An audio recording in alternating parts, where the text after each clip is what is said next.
Ең küçük yaşayanlar için batutlar, popcorn, tatlı vata hazırlandı. Hep öyle de şen animatorlar çok türlü oyunları hem konkursları geçirdiler. Yaşayanlar kendi duygularını açıkladılar. Мне кажется, что можно по части...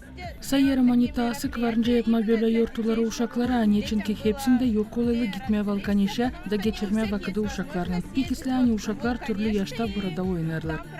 Праздник это очень хорошо сегодня.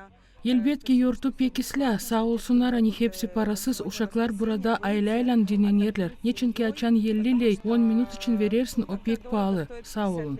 Pek sevinirler uşaklar bu yurtuya.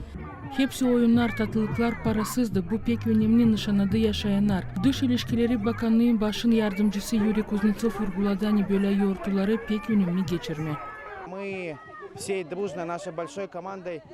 Biz bütün komandamızla sayarız hani aile zenginliklerini koruma pek önemli.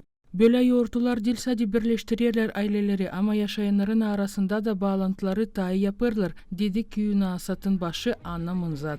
Да, действительно, нам не хватает таких праздников. Bizde böyle yortular yetmerler daha sık olsa geçirilsinler. Bu büyük sevinmelik uşaklar için hem analar babalar için de. Hepsinde yok olalı götürme uşakları kasabalara. Bu pek pahalı işler.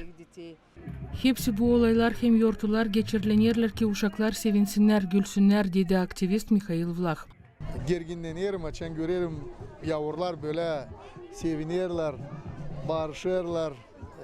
Böyle sevgili onların geçer günü. Onun için böyle günler lazım olsun bütün Gagavuzya'da.